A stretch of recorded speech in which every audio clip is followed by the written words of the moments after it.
great.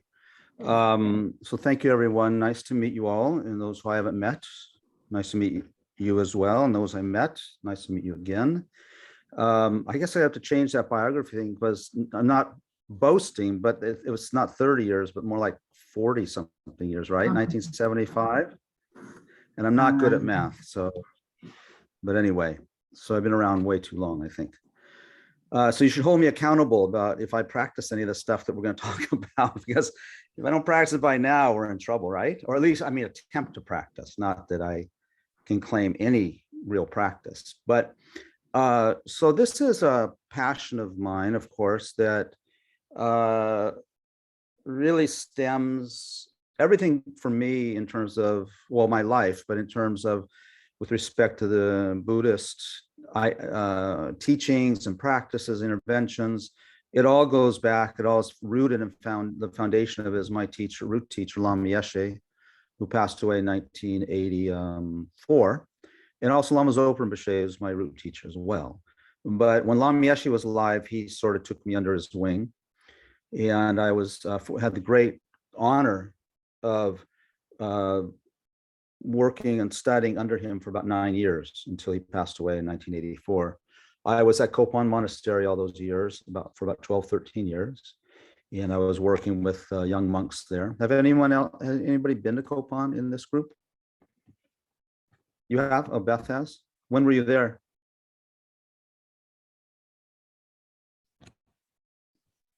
It was in the 1990s. Oh, okay, good. Right after I left, probably. Yeah. I visited in 1999. I just visited. I was on a United Nations mission in Nepal to help scope revision the Lumbini project. Oh, really? Yeah, yeah. Oh, how long were you there? About a month, but most of the time in Lumbini. Part of the time in Kathmandu. All right. Yeah. Wonderful. Yeah, I mean, very, very special place. It's changed a lot, of course.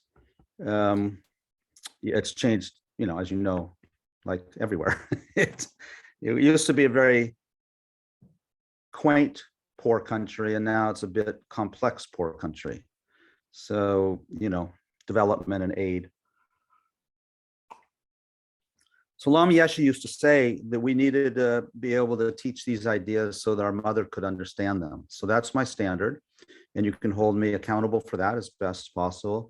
When I do share my ideas or so-called teach, I do like to have some interaction. I like a more interactive sort of dialogue with people. There's a balance there because we want to get the content out, right? But I think it's helpful. People seem to find it helpful when they can have some interaction or deal with their questions or confusion, which might be from my side, maybe not being so clear, or it could be from your side. So I'll open that up. I'll let you know. You can always do your virtual raise of the hand thing. And then I will also pause at different places and see if there are some comments or questions. It's always a balance because sometimes people really want to have an ongoing flow of the information. And other times people want the more interactive. And I do all kinds of different classes in that way.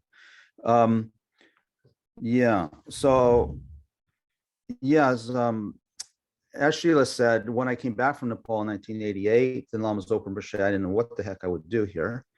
I had 2 kids at that point. They were born in Nepal.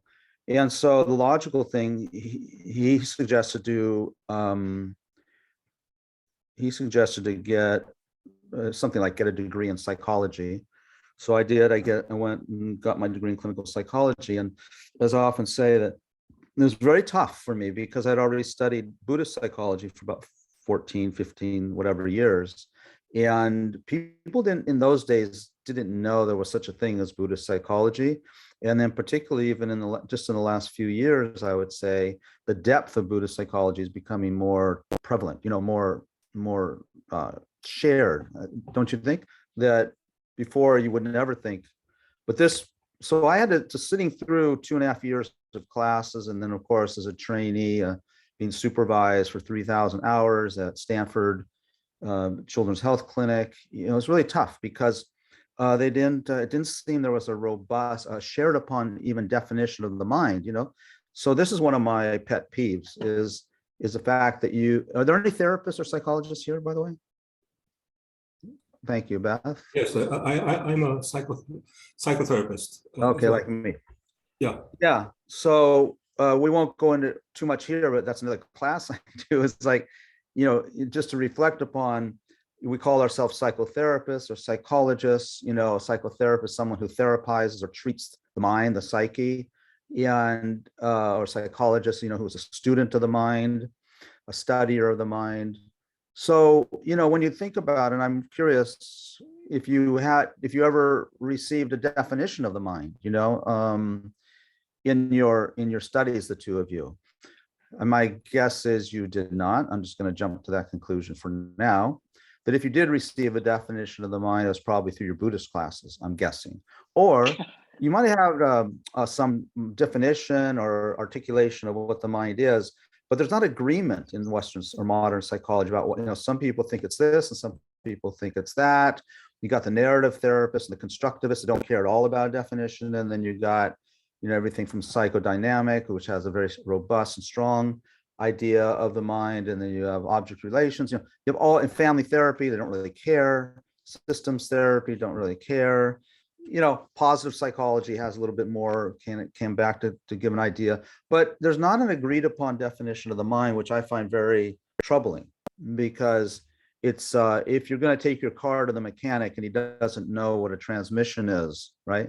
The one mechanic says a transmission is this, another mechanic says a transmission is this, and then you have a Tesla that doesn't have a transmission, you got problems. So anyway, that's just kind of another class, and just sort of an introduction that that I think that from what I've seen in terms of Buddhist psychology, it is a complete psychology, but it needs interpretation. So today's what we're doing is we have 3 classes ahead of us, and this one's on this one we title. Let me share my screen.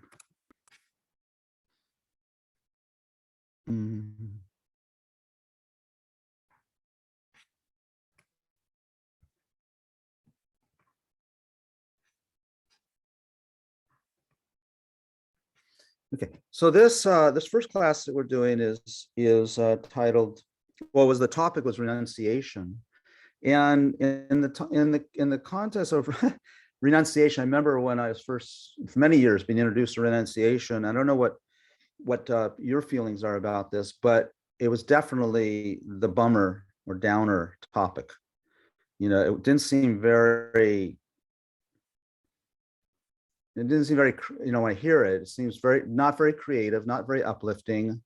I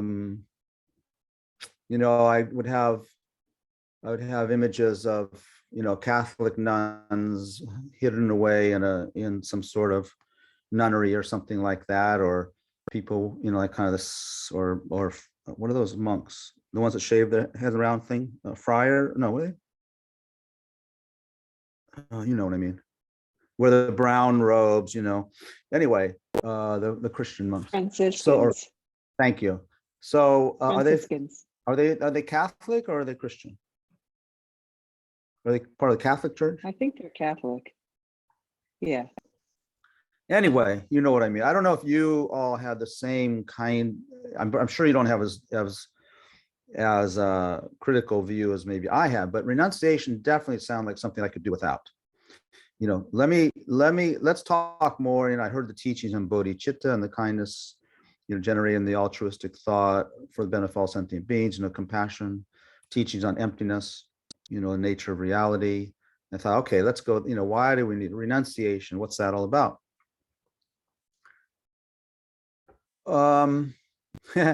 But actually in the Buddhist teachings for us, somehow renunciation weaves its way through everything, including the teachings on emptiness, including the teachings on the enlightened, awakened attitude of compassion. And I began to understand it in a bit of a different way that was much, I think, more healthy and much more sensible. So typically with renunciation, I think I'll just talk about myself, and you can comment if it resonates for you as well. it was like, oh God, now I need to go without popcorn, and now I need to go without television, and now I need to go without, uh, having a family, and now I need to go without, a nicer car, and now I need to go without a car, and now I need to go without ice cream, and now I need to go without cheesecake, and now I need to go without ad infinitum, right? Because it seemed all those things were my attachments. So it's really not like that. And the beauty is that Lam Yeshe himself said to us, he said, you Western people, he's criticized us. Well, he's criticized me all the time, but you Western people, you don't know how to enjoy what you have. He says, in Nepal and Tibet, people here would die to have what you have. And we were kind of confused by that, because he's talking about our material well-being, not just our health, but a lot of it material well-being. And he used to say over and over again, he says, you should enjoy what you have in the West.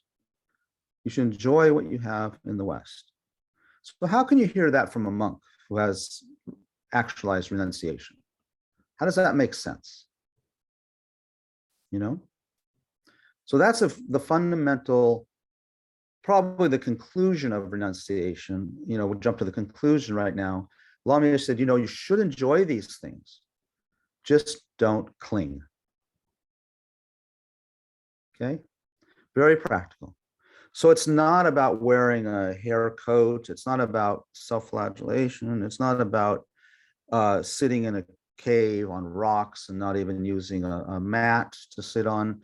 And we have the example of the historical Buddha, who was engaged in strict, intense asceticism, where he only ate 3 sesame seeds a day for 6 years, because that level of asceticism was sort of in vogue for the spiritual practitioner.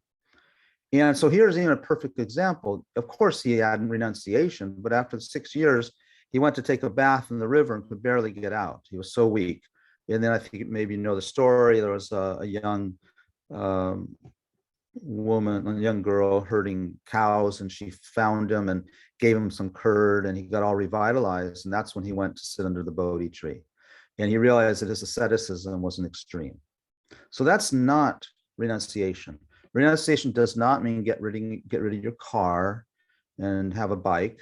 It does not mean, selling your house and living in going up into the mountains and living in a cave.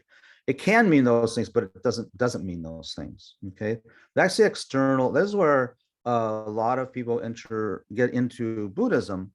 I think, and you can validate where this is true, I think it intimidates them when they see monks and nuns, because they think, oh, now I have to do that.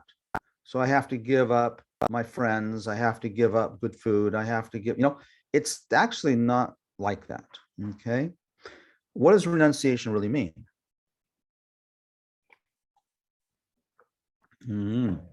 That's more interesting, what it really means. So here, the term in Tibetan is definite emergence. Okay. So definite emergence, renunciation is giving up or blocking of suffering. Okay. We really need to grasp onto that. The positive of, another way of saying it is the positive is you embrace happiness. So if we embrace happiness, that is renunciation. Okay, I want that very clear. So renunciation is the giving up or blocking of suffering. Who wants suffering? So nobody. So one thing is that, as Lam Yeshe pointed out, we already understand renunciation.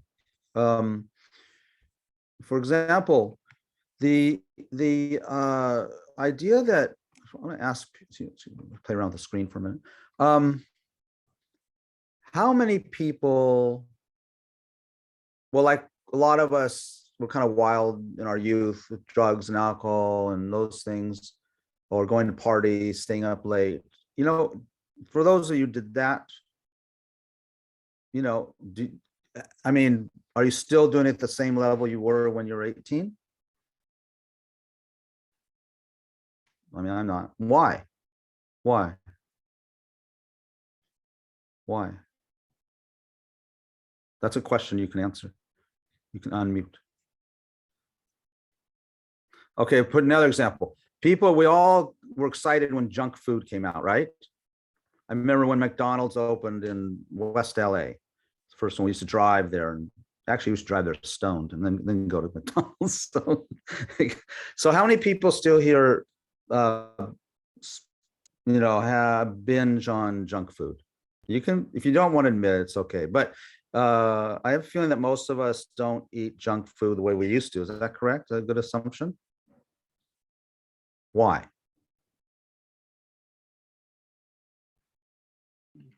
Well, it doesn't make you feel good, really. Doesn't make you feel good. Okay. There's, Is that, I think that's the answer. So if I can be sort of, if I can generalize, or if, what's the word? If I can, I don't know, extrapolate. When you say it doesn't make you feel good, we could say it makes you feel bad, right? It used to make you feel good. One day I was driving home, driving my older son home from work, from school. He was 15 or 16. And I knew he was getting interested in getting high and, just normal things. So I remember him saying to me, "Hey, Dad, why don't you get high anymore?" Right? He's fishing. And I said, "Well, when I used to smoke, I felt better. But then after a while, when I'd smoke, I felt worse." So you could say that. So I had renounced smoking dope, but it wasn't like, oh, I need to renounce it. I mean, I did do that too, by the way, and it didn't work, by the way. Even after I took the 5 vows and vow intoxicating, I still got intoxicated sometimes. It took some years.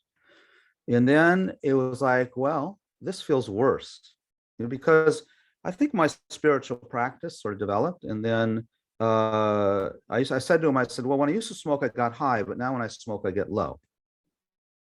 So if someone asked me, did you renounce getting high?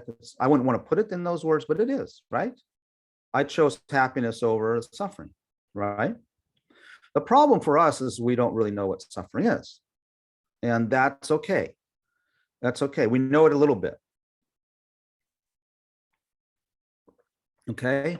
So renunciation. So let's just look at that again. So we already have renunciation. We already understand what it is. We really do. Renunciation is emerging into happiness. Okay, it's a definite emergence into happiness. So it's not a negative, it's a positive.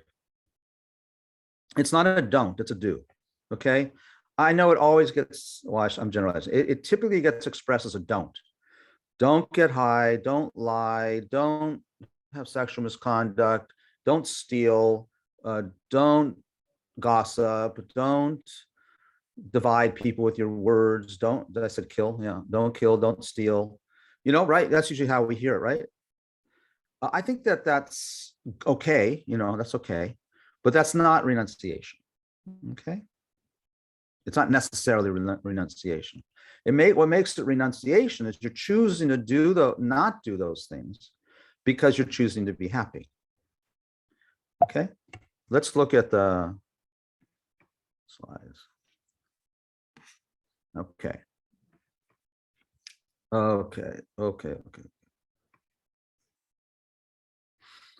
This thing always moves around, so okay.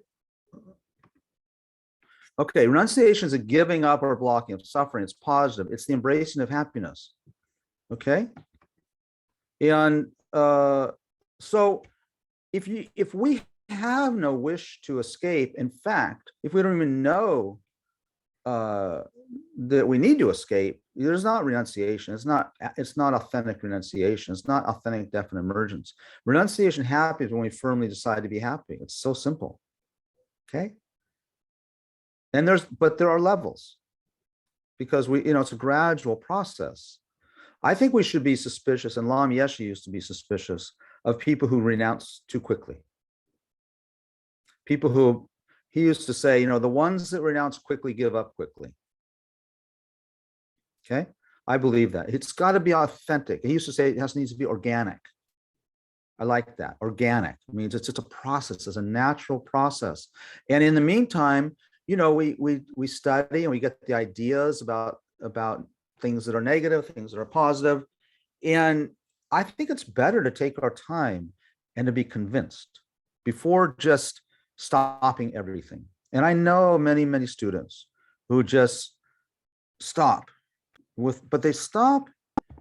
I don't know their motivation, but sometimes it looks like it's guilt. Like really renunciation is accompanied by wisdom. Otherwise, Lama Yeshe used to talk about his mushroom students. They just kind of grow in the dark overnight. I never quite understood what he meant by, and then when because you know, the kind of, yeah, in the Lama Zopa Rinpoche calls it, you know, when we practice that way, he says sometimes we use it against others, you know, our holier than thou attitude. And he calls that Dharma politics. And you hear that all the time, like, oh, Sheila, it's just your karma, you know, that sort of thing. And, you know, kind of when we lecture and we pontify and, you know, it's not so useful. Okay. I also could be related to our Judeo-Christian background, a lot of guilt and sin, right? We want to do it with wisdom. So I'm going to underscore renunciation requires wisdom or a knowledge and understanding. How about that? I mean, it's great if you stop doing negative things, of course, but the real renunciation happens because you make a decision in your mind that you want to be happy. Okay. And so when we talk about happiness in the Buddhist context, right? So when we talk about happiness in the Buddhist context, so when we come back to it, we actually have these four noble truths, or truths for a noble person, which is what Buddha taught first. Over and over. I mean, it's amazing to me the profundity of the fact that he taught the first noble truth taught the four noble truths first, and the first noble truth first. It's actually for us Westerners, or modern people, I hear people arguing this all the time now, that they say, well, we need to modernize Buddhism. So don't talk about suffering in the beginning. Have you heard that? Anybody heard that? Okay. Nice. Do you hear sometimes that we should, teach things like emptiness first and Dzogchen, Mahamudra, bodhicitta, don't talk about all that suffering stuff. Anybody hear that, or is it just me that hears that? You hear it too? Okay. Linda hears it. Abelandro, have you heard that? Do you see that sort of sense, that sort of tone? No, not directly, but I know that the secularization movement often takes that approach. Yeah. Yes. Yeah, and the whole mindfulness movement, right? Oh, definitely. Yeah. How many people have done mindfulness classes where they talk about meditating on suffering? Anybody? Sorry, I'm a bit of a cynic, okay, because I've been around too long. So I apologize. I don't mean to offend anybody, but that's my problem with the mindfulness. Mindfulness movement is good, but don't it's a positive thing, right? It's a positive thing, but I'm going to tell you a secret. It's not going to get anyone out of suffering. It might make people feel good. That's important, right? And it might be a gateway to more deeper. I know a lot of people start mindfulness and they're interested in more deeper explanations, aren't they? And then some just need to relieve stress, and that's good. Some just need to be more mindful. That's good. All that's good. But we have a different standard, don't we, here? What's our standard? The standard is to be happy. And the idea to be happy, then we have a pretty clear definition of happiness, because what it's demanding and you can interrupt me at this point, but what I understand it demanding is demanding that we are happy forever, right? This is very, very important point. And it leads to the further points that we're going to get to in a few minutes. So this idea of happy forever comes in sort of two flavors. One is the attainment of liberation. That's forever. That's forever happiness. And then there's the attainment of full enlightenment. Okay, they're not the same, but they both are free from suffering anymore. The liberation. They're both liberating. Okay.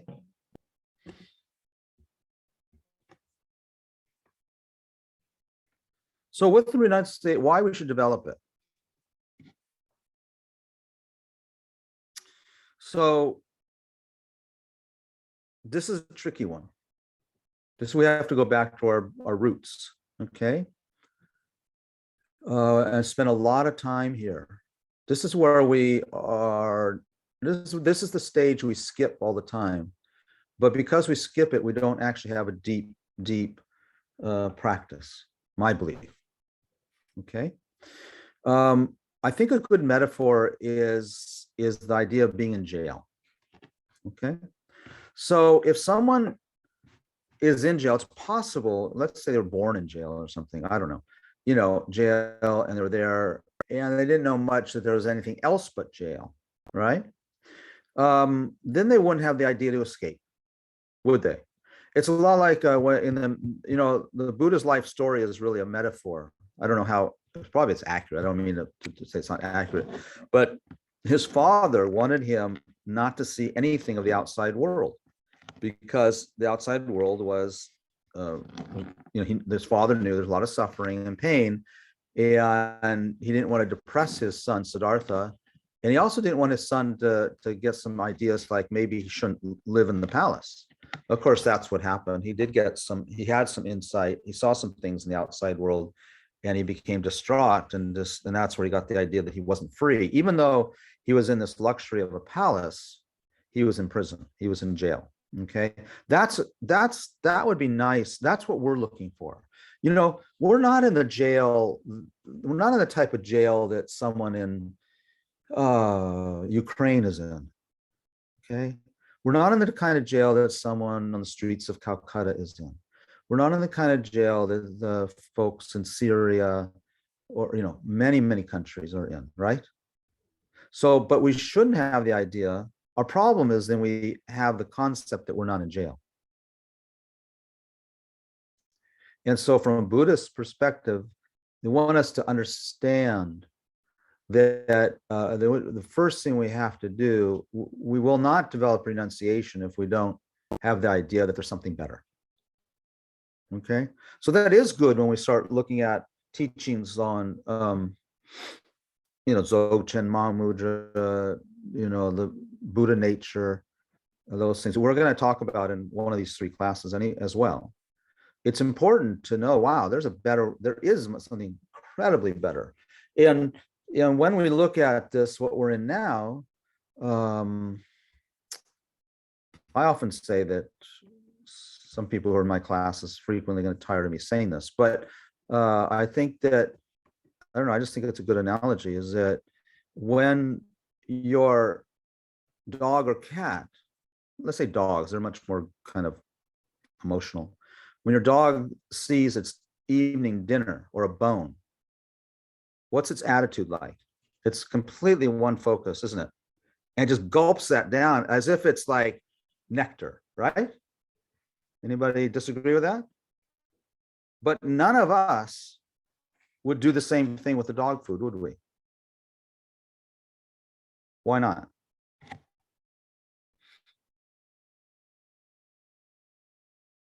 Is it from the side of the dog food or is it from our side that the difference is? Is it because our food is better than the dog food?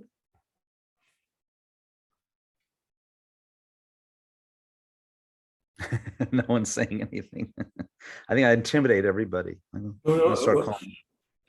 Yeah. One might not do it with dog food, but one can gulp up one's food, something really like, very often it happens to me, So I'm eating like a dog. Yeah, so you're eating, right. But you would not compete with your dog for its food, right? No, it's an acquired taste. Yeah. Yeah. So the dogs think, I mean, this is just an example or a metaphor or whatever you want to call it, analogy, is that that's happiness, right? For dog, that's happiness. And when we look at the dog, oh, I don't know if you say this, but poor thing, that's not really happiness, but that's happiness for him or her. So with respect to those spiritual beings that commit to this idea of liberation and this other way of being happy, this higher level of happiness, our fascination and our obsession with pleasures, like getting a new car, getting a new job, earning money, going to the baseball game, going to the beach, having a relationship. For the higher being, that looks to them the same as when we look at the dog's fascination or obsession with dog food. Because for the higher being, the spiritual being, let's just say spiritual person, which all of us either have the potential to be, or maybe you are, it's like, as a therapist, for example, many clients who come in, sometimes they want to talk about getting married or something, and they want to talk about, the arrangement, like prenuptial or something like that, or pre-marriage counseling, which always was a little bit of a warning sign for me. I don't know. And so, but you think about, if you're sitting there with this attitude that I'm holding, and without being judgmental, because it's very easy to be judgmental. Mostly, if you're not judgmental, what you will be is a little bit sad,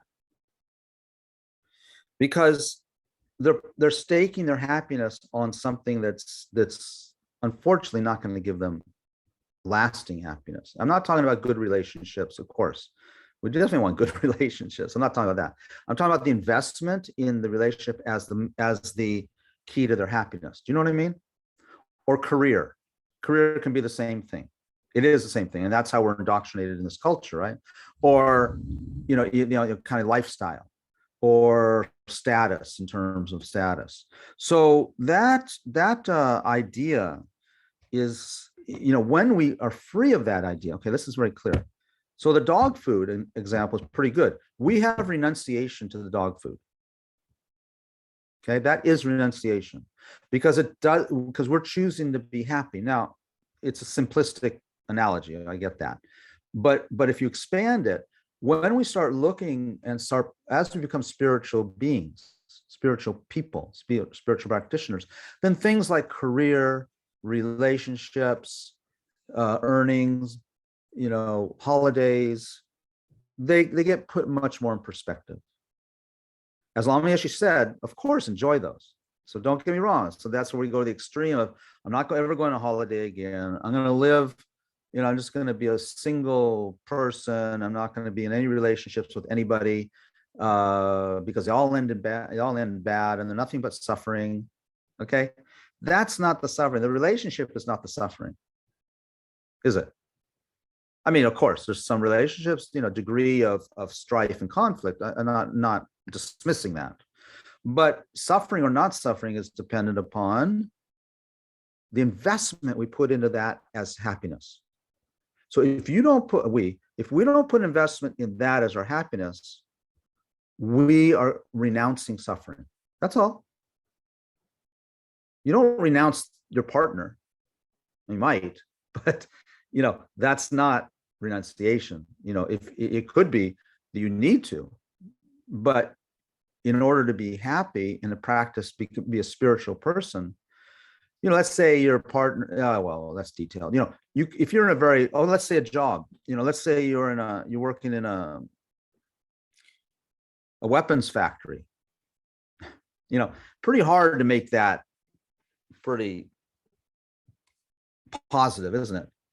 So it does matter what's happening around you and what you choose to do, but it's not it. It's not the purpose. And you say, well, I'm renouncing this kind of work because it's terrible. You really need to say, I'm renouncing the karma that I'm creating that's going to lead to suffering.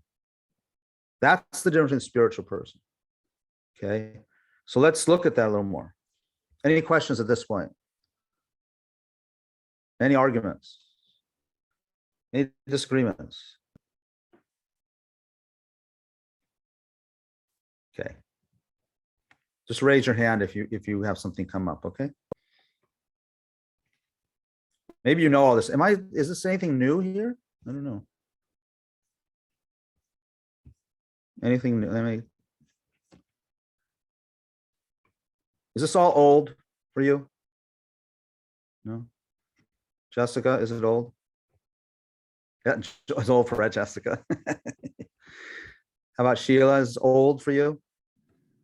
No, I mean, I've heard it before, but I keep needing to hear it again and again, and each person says it slightly differently, so you get a little different takeaway from it. Good. Yeah, my dad asked me when he was alive. He said, well, "Where are you going this week?" "Oh, I'm going to a meditation course." He said, "Well, what's it on?" And I tell him, like Lam Rim or something. He said, "Haven't you heard that before?" It's like, yeah, like my 12th time or something. You couldn't understand why you would go back. Now we know. Okay, I'm trying to find my slides. Okay. So now we get a little bit intense. So the way to develop definite emergence is becoming more and more familiar with the cycle of life and death. And, one way I like to start with this, because the cycle of life and death, of course, means life after life after life, multiple lifetimes. Okay. So when we identify with that, it kind of freaks you out, actually. When we become very in touch with multiple lifetimes, past and future, it's a bit disconcerting. One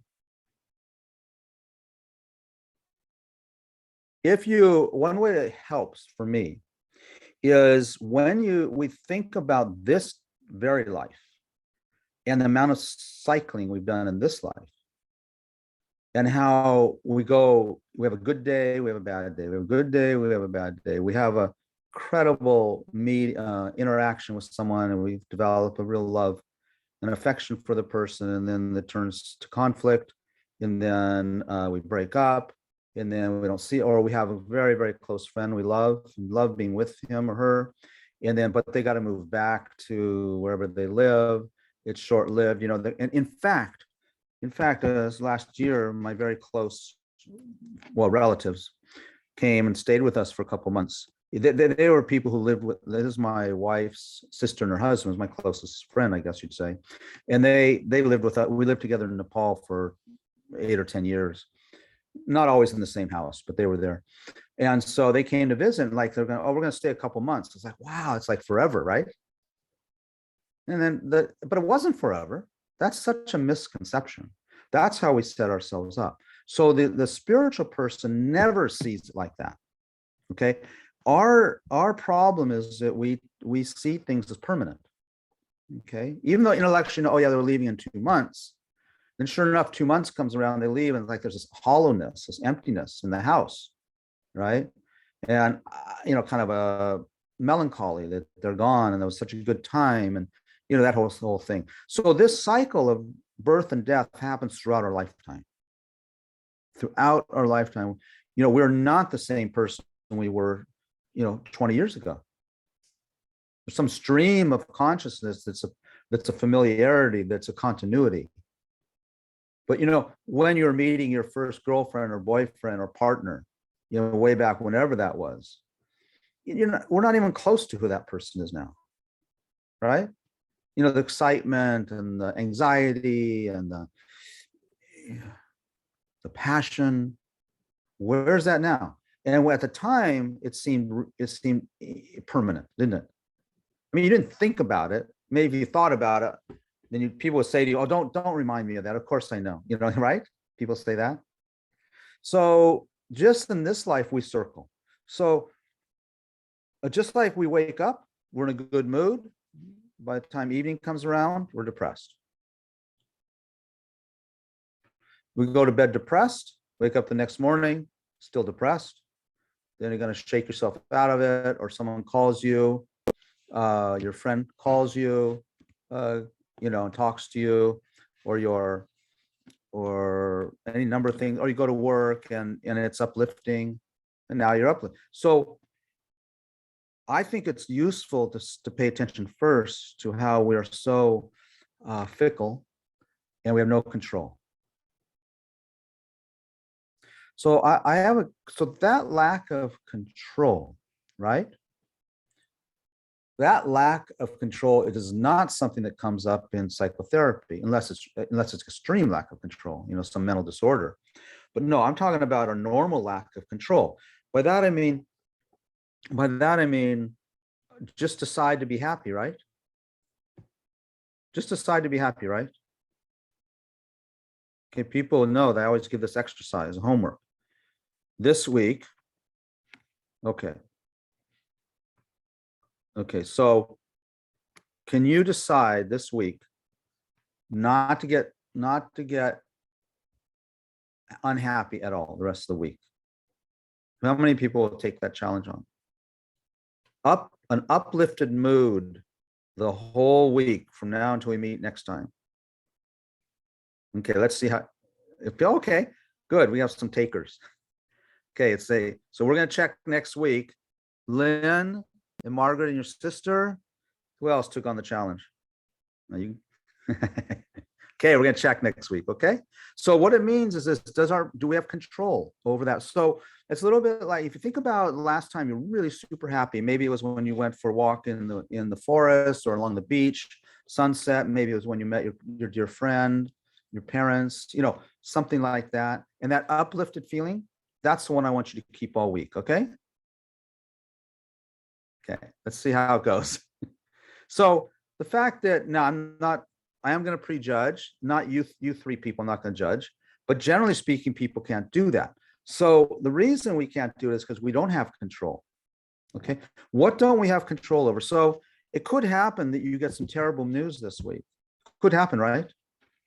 None of us know. You might hear about someone dying. You might hear about someone getting sick. You might get something like that, some bad news, right? And all of a sudden, you probably will get sad. You probably will lose, or you find out that someone ripped you off. All of a sudden your 401k got ripped off by the financial manager. Could happen, right? Or the stock market continues to crash and you've lost 80% of your savings and you were going to retire, or you are retired, just like that. Will you stay in the same mood or not? You don't have to answer that. No. Do you want out of the bet, Margaret? Well, you said anyone want to take on the challenge? Yeah. And I'm taking on the challenge. Oh, okay, good. But I have my doubts. Okay. Well, I think everyone should take on the challenge and watch what happens. That's the issue. And what I would say, what happens, so what happens is I'm using that as an example of the cycling that we go through. And the reason we go through cycling is because we don't have control. And what we don't have control over is our emotions, our mind. So now we have a sort of a different definition of suffering. So that's the definition of suffering I think that is quite useful. Because if we don't have control of our minds, that means we go from dissatisfaction to dissatisfaction. Okay. And we need to spend a lot of time studying this in our life. So what's someone's favorite food? Anyone want to say?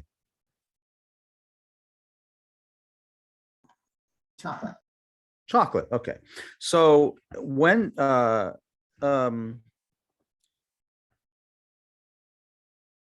so if you have chocolate for dinner and then you have chocolate for dessert, And then you have chocolate after that. Is there a point where you've had too much chocolate? Yeah. So it's interesting because we go through life like that.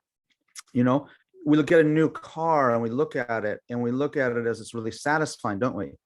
But then pretty soon you don't want to drive it anymore, or it's too dirty, or, you know, I don't feel like driving today. I think I'll walk. And so the point is that the mindset towards the chocolate, see, the mindset towards the chocolate is the same through all these pleasures. The mindset for the chocolate, I mean, you know, intellectually better than this, but I'm not talking about intellectually. So the default mindset is the chocolate will make me happy. It'll satisfy me, right? That's how dessert is. That's all those things. But if it's satisfied, then we should be able to eat more and more of it and get more and more satisfied, right? But eventually you get sick. Or we could say, if we're satisfied, then you don't have to eat it tomorrow night, right? Because you're satisfied. So it's all like that. Everything's like that. Everything's like that. All the pleasures are like that. Whether it's our success and our success in our career, or sex, or food, or, you know, substances, wine, it's all like that. So in theory, if it's satisfying, do more of it, because everyone wants to be more satisfied. Or if it's satisfying, don't ever do it again, because you're satisfied now. So this is where it changes for the ordinary person versus the spiritual person. We begin to understand that that's what we're talking about, okay? And by the way, the problem is not with the chocolate, is it? Chocolate's neutral. It's our clinging to it. So enjoy, allow me to always use the example of chocolate, by the way. Chocolate and cheesecake. So nothing wrong with the cheesecake, nothing wrong with chocolate, but watch people how they get into it. And then it becomes a little it's a little scary. how we become like the dog with that bone or the food, don't we? Do you need a break? I'm very bad at breaks. Abelardo says no. Lynn says no. Sheila says no. Wiley says no. Jessica's not sure. Jay, I can't see. Kelly, I can't see. Beth, do you need a break? No. Sheila, you need a break? No. Okay, just tell me to stop, because I do talk a lot. I'm talking a lot. Any questions?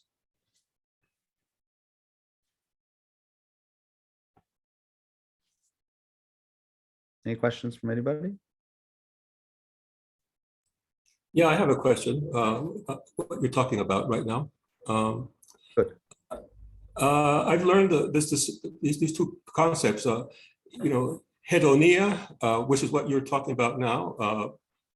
Satisfactions coming from outside sensorial stimuli, Yes. and eudaimonia, which is like internal source of happiness, like altruism. Yes. Yeah. So I don't know if you're including altruism in what you're saying now. No. Okay. The other one, the external one. Yeah.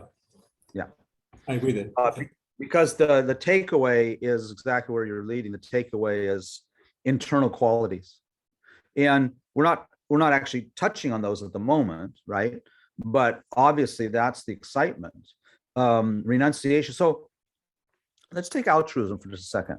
I'm jumping way ahead towards the end of this presentation, but altruism is a state of mind that would be considered a happy state of mind. So when we talk about happy states and non-happy states, we're talking about positive and negative. And again, we can talk about what that means, but let's just leave that for the moment. Okay, they're relative terms. There's not an absolute, well, absolute happiness, you know, might be nirvana, okay. But for us normal people and the people on the spiritual path, right? What we do is, our job as a spiritual practitioner is to reduce the negative mind states and increase the positive ones. To do that, then we need to study and reflect and then actually meditate on the positive, so I know what the positive ones are. One of the most powerful positive ones is altruism. Okay, there's others, but there's others, but altruism, compassion, empathy and love, equanimity, non-harmfulness, non-violence, things like that. Those are, I'm talking about those not as actions, by the way, because we tend to go to, like we see in non-violence, we go to action of non-violence. We're not talking about that. We're talking about the mindset of nonviolence, which is possessed within every one of our minds. It is a mental factor. It is a mental factor. It's not like something you gotta get from outside. The problem is we don't have renunciation. What that would mean in this context is a renunciation would be when I'm jealous that someone else, has been asked to teach and I'm not, they're not asking me to teach. And I don't know why they're asking that person, he doesn't really know that much anyway. I know much more than him, right? That is a negative. Why is that called a negative mindset in terms of a disturbing emotion or an affliction? The technical, that's an affliction of jealousy, right? Why is an affliction? Now we're not, so it's not like, oh, Karuna is really bad for thinking that. That's sort of the Judeo-Christian simplistic way of going. It's not that. That mindset, jealousy, is bad in the sense that it causes Karuna a lot of discomfort, unhappiness. We don't know what is happiness and what is not happiness. And as we study Buddhist psychology, we begin to get clear. And we all want to be happy. And so then someone says, and Sheila says to me, Karuna, you're talking like that. That's not really very virtuous. And that's not, like she'll say and remind me. And so maybe not being a great practitioner, I'll say to Sheila, well, it's true, don't it's true. And that means I'm not taking accountability for my happiness. The flip side of that is, oh, yeah, there's that afflictive mind coming up that I've had for a long time. And it used to be stronger. And now it's a little bit weaker. That's great. And thank you for Sheila for reminding me, although I didn't really like that you reminded me right then. But I'll do something about it. And so what happens is, as we become more and more sensitive, that jealousy mindset feels like crap. So selfishly, we could say, I want to be happy. So then I start reflecting on what is the antidote to the jealous mindset. And by the way, when we have an afflictive mind arising, we cannot have a positive mind arising. So the positive mental factor for jealousy is rejoicing or appreciating. So, you meet people like that who have a natural sense of appreciation for others. Just watch It's a Beautiful Day in the Neighborhood. Has anybody seen that? Have you? Yeah. That's such a beautiful movie because Mr. Rogers just rejoices all the time. His mind's not disturbed. So when you hear about other people, being asked to teach and they're gonna teach and you're not being asked, I know that really advanced, really healthy people, they're very happy for those people who are being asked to teach or asked to a party and you're not, or asked to participate in something you're not invited.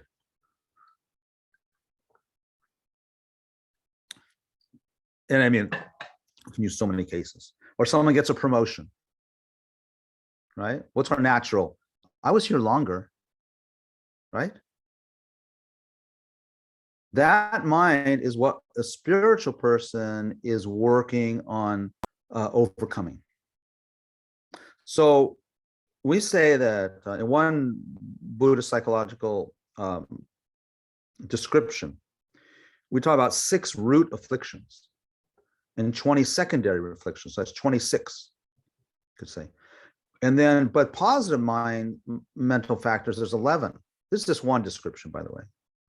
So those 11, which are things like I talked about before, equanimity and kindness and love and those kinds of things, the reason they don't manifest, there's only one reason. They're there inside of us, in our mind. They are there, but they're latent, they're dormant, because they're not very beefed up. Their muscles are pretty weak. And they're weak because as soon as I hear about someone else getting something that I wanted, that's where I go, as opposed to equanimity, rejoicing. And by the, and then let me be a little bit more intense on this.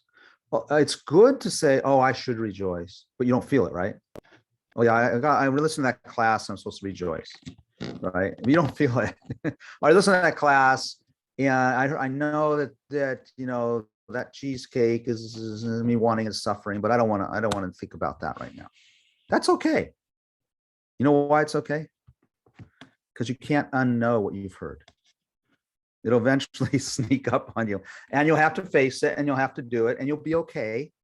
You know, you'll be okay. It'll feel weird. It'll feel awkward. It'll feel like you might even be grumpy about it. I don't really want to give up the cheesecake, but I had that class with Karuna, and not like that, you know. It's to reflect on it and take your own happiness in our own hands and do it step by step. So, you know, look at, and it comes from not because eating cheesecake is wrong. Having a glass of wine is wrong. Having wanting to promote my career is wrong. Wanting a new car is wrong. It's not that. Okay? It's the mindset behind it. Remember, Lama said, you have beautiful things in the West, enjoy them. Don't cling. It's the clinging that's the suffering, okay? He often, like, he would come to the West, travel in Europe and America, Australia, and he'd come back with beautiful things. He loved to shop, and he loved fine china and vases, you know, beautiful crystal vases. And he, what kind of Lama is this, right? And he would come back with those, and he would show them off to, he'd show them off to me or to people around him. And he would, and he may make tea. He loved beautiful, he liked to make beautiful tea. And so as he was making tea, and then you drink tea, and he would drink it like it was nectar. And he would look at me and said, you don't know even how to enjoy a cup of tea, do you? And we were drinking the same tea, same cups, right? The same china. You don't even know how to enjoy a cup of tea. He was right. Okay. We can talk about that later next week. What is that joy? So the quality is not giving up on the beautiful tea. Okay, it's giving up the clinging. And by the way, the next day, because I was responsible a lot of times for his appointments, so I'd take someone up to have an appointment with him, and the person would come down an hour later and say, look what Lama gave me. God, can you believe this? And it was that same tea set that he just showed me the day before that he had brought from, you know, Europe or something. In fact, when we got, my wife and I got married at Copan in 1981, then her family came from Australia, and as an offering to Lama, they brought a Royal Dalton tea set because he knew that, you know, he loved tea. And we thought about, I don't know when it was, I have to ask her, but about a month or two later, someone was walking down from their room with the Royal Dalton tea set. I mean, at least they could have given it to them when we weren't there, but there it was right in front of us, you know. So so yeah. Okay. Let's go a little more. So technically speaking, we have to get familiar with this cycle. When we die, we will take another body and mind, okay? And that's considered the cycle of life and death, and that's considered samsara, you know, or the cycle of suffering. The reason, okay, so that's one of the things we got to get familiar with, that's a problem. And then what makes, you know, this thing a problem is that it's driven by this thing, karma. So karma and ignorance together. So we generally don't believe in karma. Okay, we don't believe it. It is a law. It is a law like gravity. We believe in gravity, but we don't believe in karma. It's really interesting with gravity. We believe it wholeheartedly, so that when we're holding our precious Royal Dalton teacup up, we don't just let go of it because we believe in gravity, right? You know, when we stand near the edge of a I don't know, a building or a cliff or something, we don't get too close because we believe in the law of gravity. This law we do not believe in. We just don't believe it. So the starting, of course, is just intellectually, okay?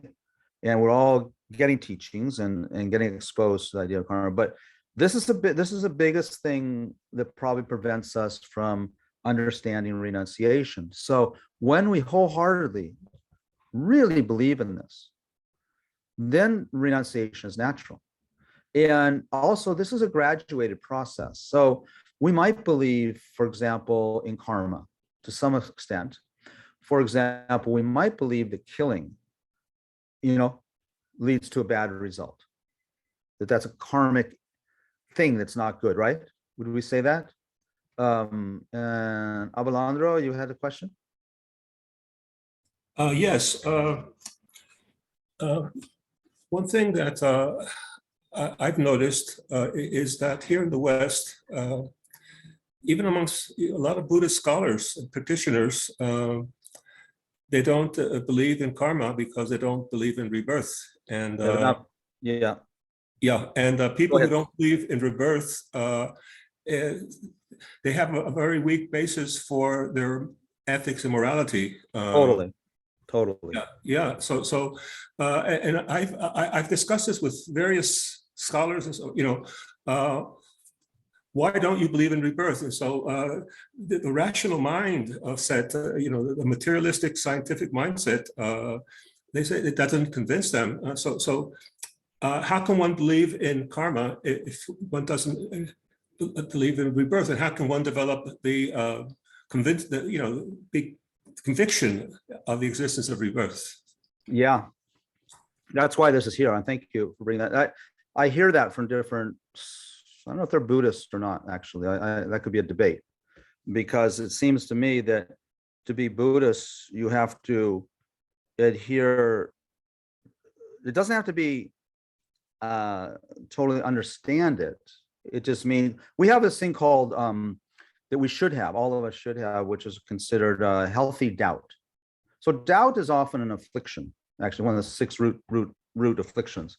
But that doubt, if you have doubt leaning towards belief, that's considered positive, because we don't want to just believe this stuff because I'm teaching it. You remember the famous saying of Buddha, don't believe in these teachings just out of respect for me, but test them like you would test gold. Okay. Yeah, I want that, for anything that we're discussing.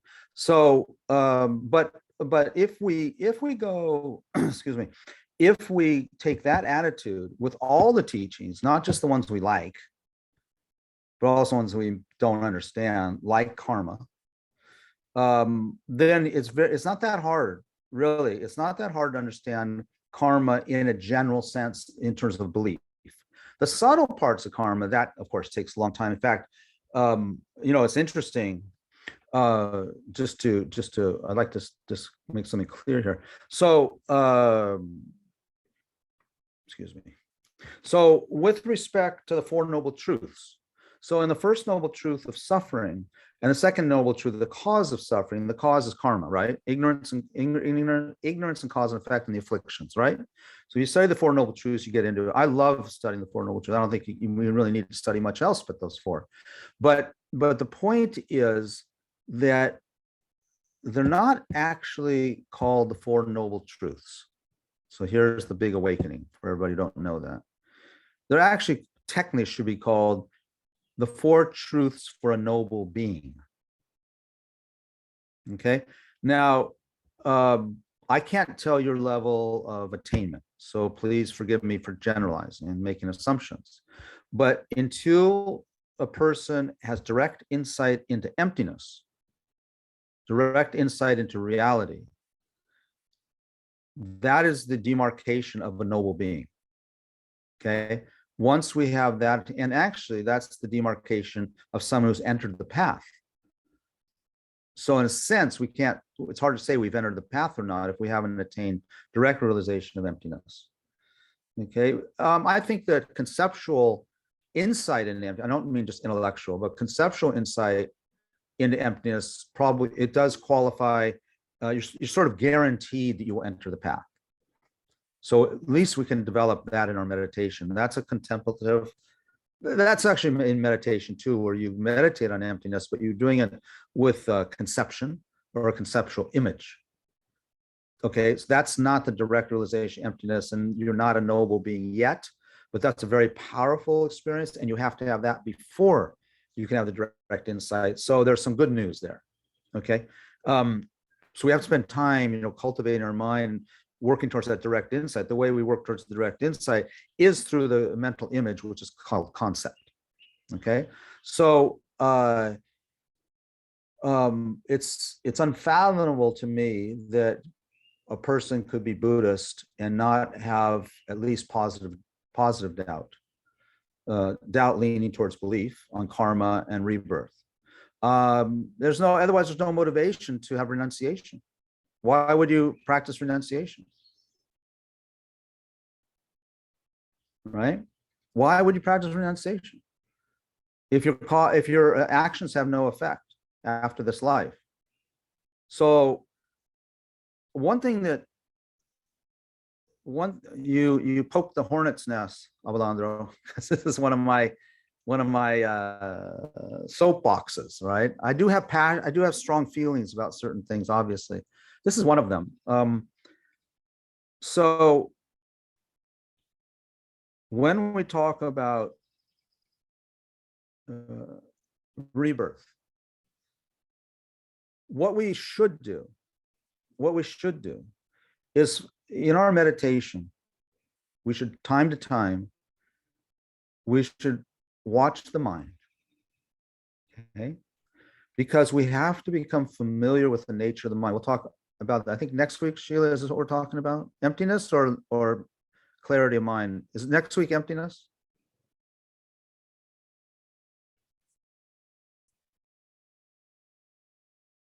Yeah?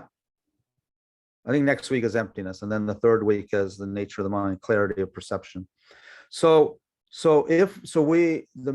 Really a primary meditation and intent should be knowing the mind.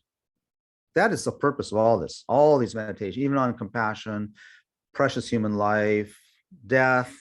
It's all to understand the mind. And with respect to understanding, so we should be meditating. At least some of our meditation, just spend 5 minutes watching the mind with instruction, with instruction, with intention. And one of the things that we have to realize in watching the mind is becoming familiar that it's a stream of consciousness. In a normal default mode, everything we see is seeing as permanent, stuck, unchanging. Intellectually, we know that's not it. I'm not talking about that. I'm talking about our default mode. That's because ignorance is running the show. And ignorance sees everything as permanent, kind of like slides, when in fact it's a stream. Okay? So now the previous instant of mind leads to the present instant of mind. So they're connected. The present instant of mind, which is already gone, right, leads to the future instant of mind, which is here now, right? Right. So it is cause and effect. It is a series of cause and effect, isn't it? Okay. So if it's cause and effect, at the moment of your death, and you make one last cause, what happens to the effect? At the moment of your birth, at the moment, very instant, the consciousness enters the egg and the sperm, the joining of the egg and sperm. The very instant it enters, that's an effect. What's the cause? What was the cause? Can you have an effect without a cause? Even science will tell you you can't. I think science, I don't know science really, but it seems like they wouldn't say that. So talking about rebirth, I don't know what their motivation is for denying it, but it's a big problem. It's no different than having just a materialistic point of view. I mean, a material point of view, is it? So let's spend a few more minutes and then we can open it up again at the end. If you have more things. Does that make sense or is that total nonsense? Okay.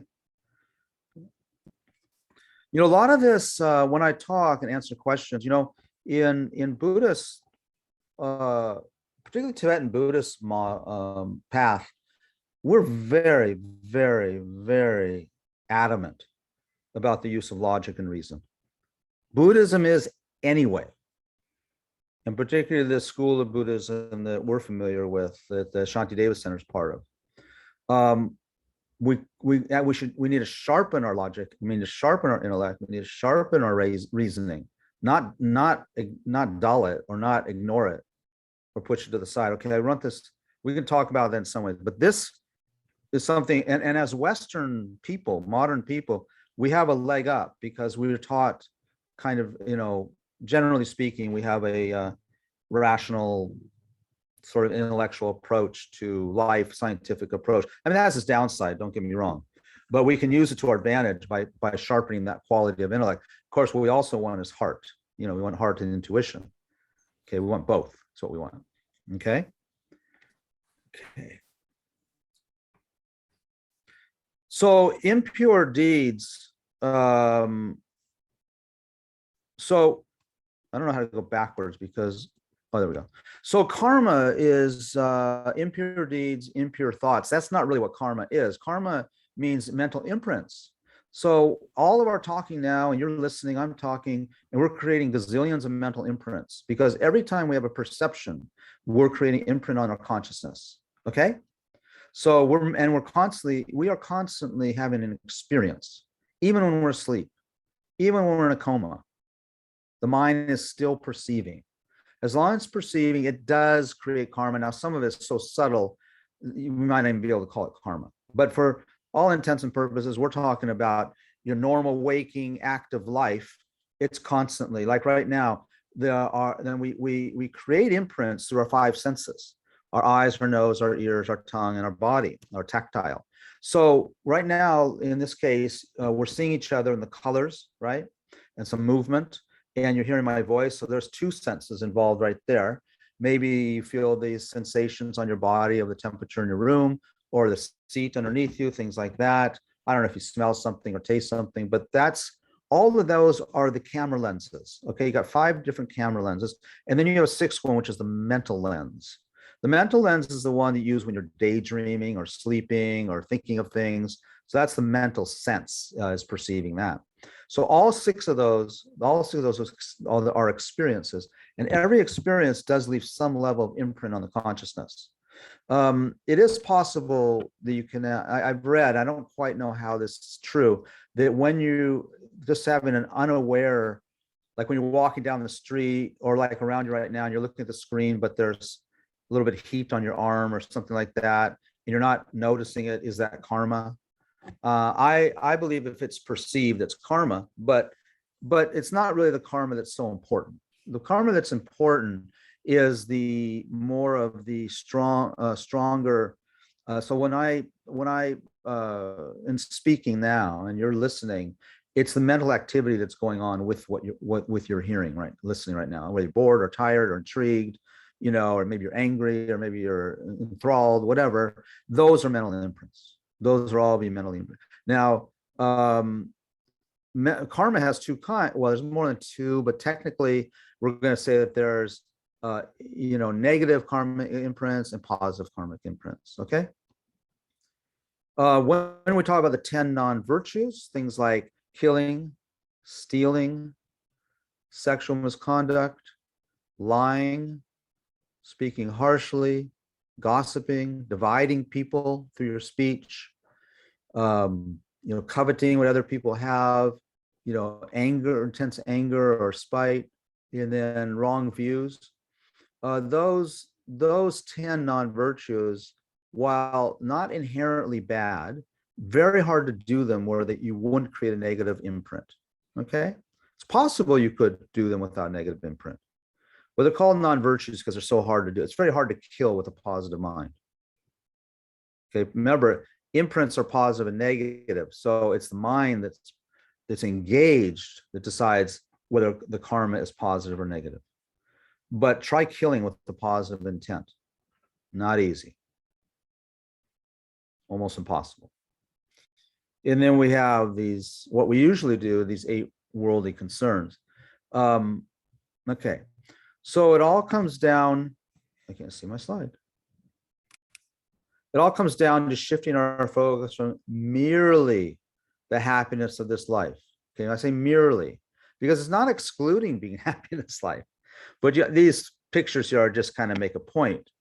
You know, it's hard to judge, but you know, this is what kind of the intent is when we live our life. And if you think about, we just have to, you know, make a judgment call. We might be wrong, but most of the time, 7 point something billion people are spending their time just trying to be merely happy for this life. Now, this life doesn't mean kind of only thinking of the future life. Okay, I want to make that, because that's what it sounds like. It means more like just focus on gratification that happens in this lifetime.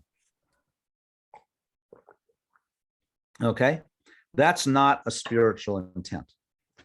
Doesn't mean you can't go on holidays, because it doesn't mean you can't have Christmas presents. Doesn't mean, I don't know about the other one. Maybe you can smoke cigarettes and have alcohol, but I don't know about heroin. I don't know. But it's possible. In theory, it's possible, right? So, but what it means is, I mean, you know, you're not, for the most part, you're gonna go on a holiday like, you know, like that, for the happiness of the holiday, right? Right.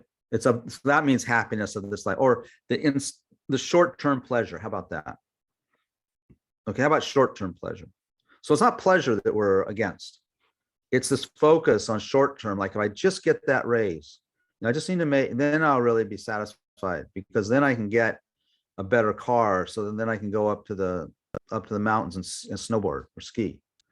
Okay, or I can go for hikes, you know, if I have that. So that's that's referred to in the technical sense, in the Buddhist technical terms, give up the happiness of this life. But it doesn't mean not being happy this life. That's what it sounds like. It means giving up the focus of only this life, that what you do is all for this short-term achievements. And if we think about it, think about everything, you know, the grocery store, it's all for momentary pleasure, isn't it? Everything in that grocery store. Okay, and you think about designing a car, for the most part, you know, it's meant to be pleasurable. Now, people have different concepts of what's pleasurable. Some people want to have a 4-wheel drive SUV that can sit up high. Some people want an electric car. Some people want a little tiny, you know, smart car. The object really doesn't matter. It's the intention behind it. Okay, if that's what we do, that's not. So renunciation in this context means I get it. You know, I'm not going to be hooked by those things. Okay, I'm going to have those things, but I'm not going to be hooked by them. And in the Mahayana Buddhist approach, this is what's so wonderful, is here's how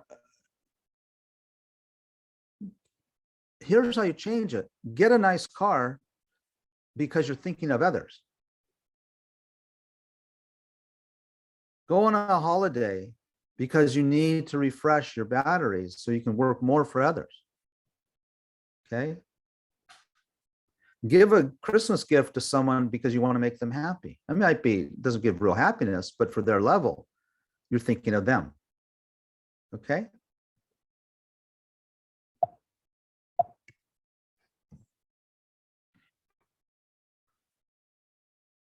So this means striving for pleasurable feelings of this life. Think about feelings, not the things, okay?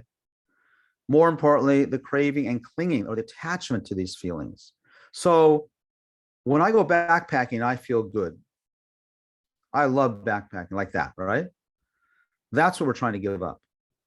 Because you get that attachment and you build it up. And some people don't build it up, but we're exaggerating, and you build it up. And then it rains for 2 weeks and you can't go. And you hear about people saying, oh God, I just really needed that vacation. Now I can't, I have to wait till next year. You know, right? It comes, there's some stress in their chest. Okay. We only need to practice the wish for enlightenment, bodhicitta. That's wrong. This is my Buddhist friends, all you guys and gals. We're pretty convinced that no, just practice bodhicitta and meditate on emptiness. That's incorrect. You will get nowhere. We will get nowhere if we don't have this understanding of renunciation, which means turning your back on suffering. Okay, whatever way we do it is, now that's a different story. There's many philosophies and theories and approaches, from Hinayana to Mahayana to Vajrayana, but they all have renunciation because none of them include attachment.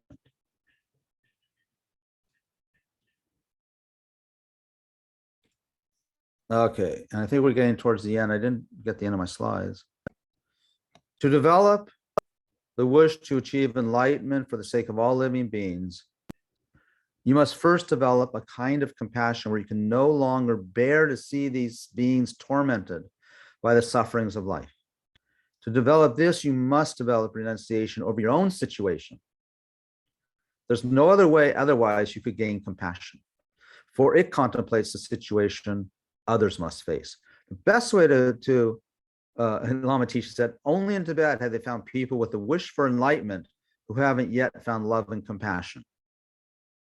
The way to find love and compassion is very simple. It's identifying and perceiving the hardship, problems, and suffering of other beings. Then you develop love and compassion. Okay? So the way we see the hardship of other beings is we do have to see our own hardship. And how we constantly mess ourselves up. And then you use that, because then you look out on the world and you see all the people just like you. All the people struggling and worse than you because they don't have this idea, right? Right? We have to think that way. You know, we have a lot of suffering. We're Buddhist practitioners. We try, but we have a lot of problems. And sometimes we just think that it's hopeless. But just having a lot of problems and having a Buddhist, some level, even just intellectual understanding, is a million, zillion, gazillion, quintillion miles ahead of all the other beings who are just in it. We have to be easy on ourselves, because that accomplishment, it's the whole difference between ordinary being and spiritual being. And if we look around the world, how many spiritual practitioners are there? Real spiritual practitioners. I think you can't count them because there's so few out of 7 billion. Seriously. That's my belief. Okay. One more? One more. Let's see what, I made all these things. Okay. Oh, that's step 2, how to develop renunciation. Okay, we're not going to talk about that. Okay, because we're at the end of our time.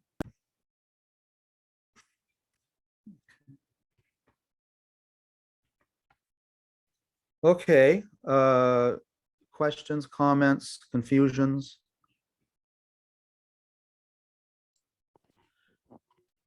I assume you will explore the topic of how to develop renunciation. Well, that's not our topic next week. Rats. What do I do? What do I do, Sheila? I've got myself in a pickle. Well, I think it's your class, so it would be fine for you to approach the next week as you like. I mean, you have it, it's billed as renunciation, Buddha nature, and then the third one is emptiness and pure perception. But if we can't get emptiness, I mean, if we can't get a renunciation under our belt, maybe we don't Right. go any further. Yeah, and I might mix them. Maybe what I can do, maybe what would be good to do. So the third one was, where was pure perception? Was that the second or third? That's the last one. Last one. That's what emptiness. You got it right. with the emptiness. That's a big topic. Yeah, so I think probably I would switch number 2 and number 3 around. because Buddha nature is it's what's the word? It's inseparable from emptiness. They're talking about Tathagata, or the Buddha nature is inseparable from emptiness, really. So we should probably cover emptiness. So what I'll do next week is I'll lead with where we left off and try and be efficient. And everyone knows I never finish my slides. I talk too much. So I'm sorry about that. Oopsie, sorry. So yeah, so Jay, I will try to not leave you hanging. It could be like one of those things where you watch a TV series and the last episode, someone gets murdered and they don't tell you what happened, and then you got to come back next year. It could be like that. Any other questions? I'll try anyway, not to joke around. I'll try and get through that maybe a little quicker. Any other points? Questions? Confusion? Eduardo, did you want to say something? Could I say something? Yes, yeah. please. In one of your slides that you said we need to, when we're talking about renunciation, we need to escape, have the wish to escape. And then you said another, it's in this life. It has to be in this life. You didn't really explain those points. Oh, yeah. The wish to escape is knowing, no, I think I misspoke maybe. Remember we talked about rebirth, and I said I don't know how people could have renunciation if they don't have the concept of rebirth, at least in terms of a faith sense of it, right? So So the headings of your, it's in the heading of one of your slides. What did it say? We need to have the wish to escape, something like that. Yeah. And what was your question? Well, if you could explain that. It's the term escape, which I didn't get, perhaps. Not this one. No, before. Before. That one? Yeah, wanting to escape. Yeah. Well, it's a sense, yeah, we have to want to escape this situation of ours. Without a wish, there's no escape, right? So there's no escape without a wish. So when we're talking this whole hour and a half about our predicament, we could call it suffering, whatever you want to call it, the idea is that, oh God, this is pretty bad. I want to get out of this. This isn't satisfying. Without that, there's not a sense of renunciation, is there? Because so we have to really spend a lot of time looking at our situation and really identifying. I'm sorry about the word, but I don't have another one. We have to see our situation as the nature of suffering. Now, one way it helps is see the nature of our situation in the nature of problems, or in the nature of dissatisfaction, or in the nature of lack of control. We don't have control, do we? Do we? If I say, don't get angry and don't be sad when your best friend dies, don't disturb your mind, okay? It's like, we don't have that kind of control. Or if I say to you, can you explain to me, I had a client, maybe that's an extreme example. I had a client who claimed he attained enlightenment. I mean, from my point of view, he was delusional, and from everyone else's point of view. And I asked him to explain it. He couldn't, anyway, whatever. And he had no concept that he was in deep trouble and that he didn't have control over his mind. And to me, he was really suffering. He was very, very unhappy. So, I mean, that sense, if we don't have a sense that this is really bad, if we don't have that sense, we don't have the motivation to figure a way out, do we? So it's really kind of a negative. It's kind of a bummer. We have to really feel like we're in prison. We have to really feel like we don't have control. We really feel like if I, for example, tonight meditate on emptiness, without any conception, direct experience. And we can't do it. We don't have that control over mind. If I say, just give all your things away and think of the happiness of others, we would have a problem with that, right? Because we'd feel something shaking inside of us. Mhm. Things like that. If I said, okay, just, never, Lama Zopa Rinpoche stopped eating. He has so much control over his mind that he couldn't see any reason to eat. We can't do that. Or sleep. Sleep is a mental factor. Do you know that? It's not so much physical. So Lama Zopa Rinpoche doesn't sleep because he has control. Okay. So we got to say, why don't we have that control? Why don't we? And we say, oh, wow, just God, sleep. If I can just have a good night's sleep, that's bliss, right? That's how we think. Well, why not just not sleep? I've been with Rinpoche for weeks on end, and I never saw him sleep. I mean, in the same room, staying in the same room with him. He never lied down. That I've never seen him do, ever lie down. So I don't know if that answers your question, but if we don't know we're in jail, are you going to try to escape? No. You don't even know there's anything to escape from. But slowly, not all at once, just slowly. Be kind to ourselves. Really, there's a long time. Don't worry. There's a lot of time. I mean, we might die tomorrow, but there's a lot of time. Right? In the next slide, you say it has to be in this lifetime. And one thing that I have seen is that even some teachers, a geshe, said to us, it's very unlikely you're going to achieve it in this time. And a lot of people then put it off. Oh, I have another lifetime and another lifetime. Oh, yeah, yeah. Well, they don't understand karma. So I didn't get into it because we didn't get far enough. Okay. But just to be like a sort of negative Ned, the chances, definitely we have rebirth from my point of view.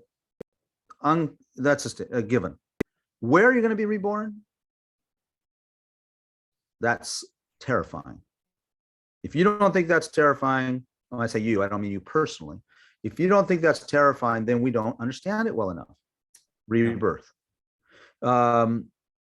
We hear, because we're West, we hear about the three lower realms, the hell realms, the spirit realm, the animal realm. We don't believe it.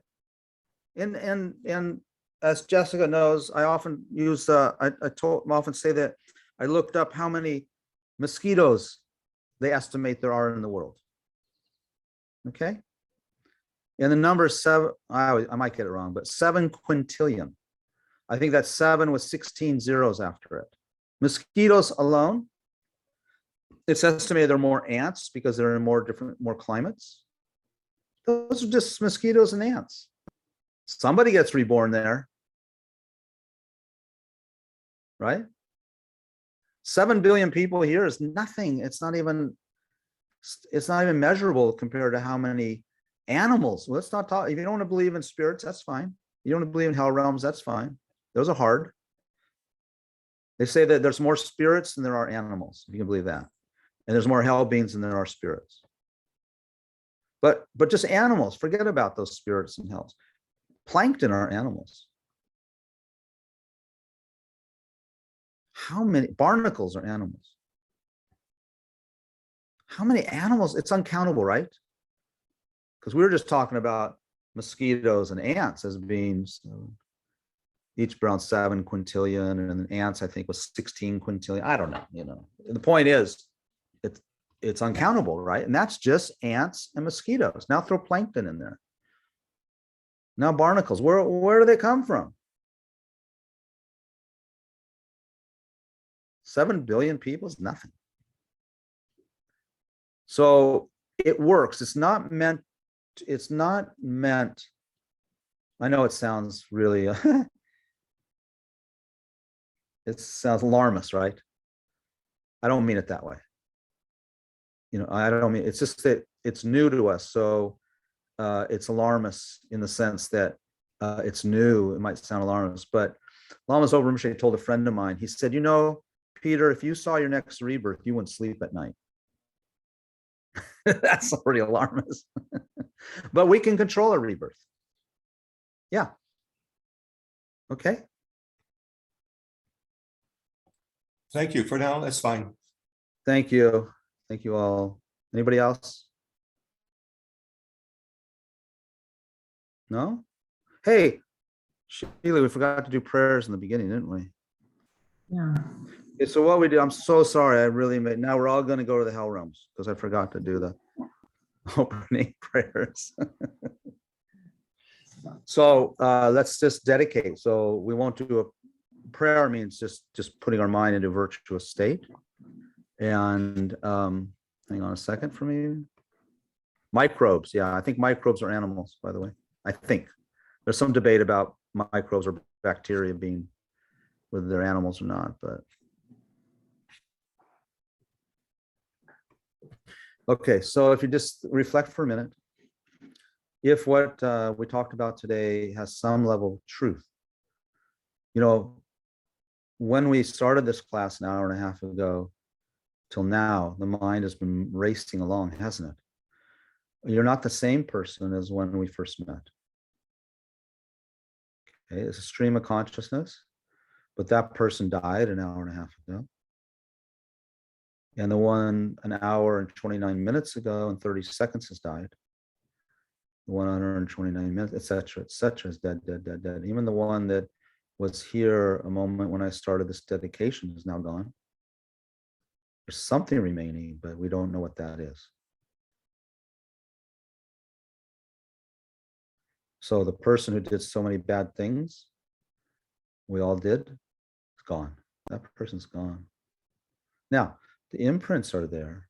Yeah. That's okay. Imprints can be purified. The whole spiritual practice is nothing more than purifying the negative imprints and generating positive imprints. So it's very simple.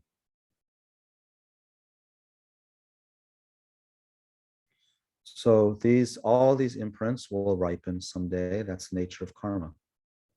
But if we dedicate these imprints, then they don't just ripen as popcorn, but they ripen in the way that we dedicate them. They will lead to a positive result. So we dedicate all these imprints. This is good karma we created today, positive karma, because we did it with a virtuous, wholesome mind. And I just think for a minute, all these imprints, I dedicate them. Usually I don't dedicate anything. So now I got a chance to dedicate. So I dedicate them, that they ripen as the full awakening of my own consciousness.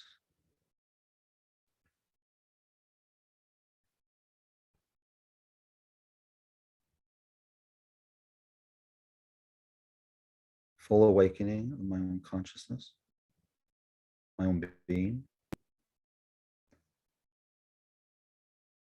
That full awakening is labeled enlightenment.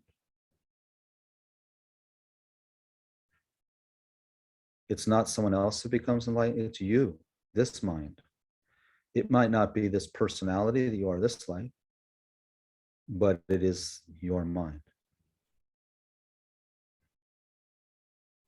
This mind attains enlightenment, not someone else's, not anybody else's. You are going to achieve that.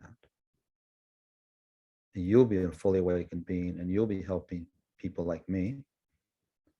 So you dedicate this full awakened state of being is where I'm dedicating these positive imprints, but not just for myself, because if I look around, I look back, everybody's suffering. Whatever word you want to use, everyone is lost. Countless beings. So I have to help them. I can't help them if I'm confused.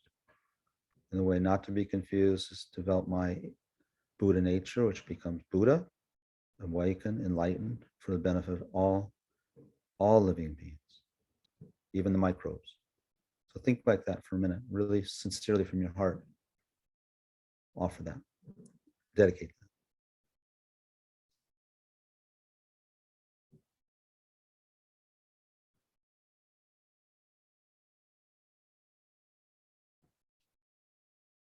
Then also, if you have a spiritual mentor, a guide, a teacher, Lama Zopa Rinpoche, His Holiness Dalai Lama, or some other, then we dedicate all these positive imprints that we will be inseparably close to them as from life to life as their closest disciples. If you have a teacher like that, and that they're alive, they don't manifest any problems in their health, don't manifest any problems in their health or in the accomplishment of their actions, which are only for the benefit of others.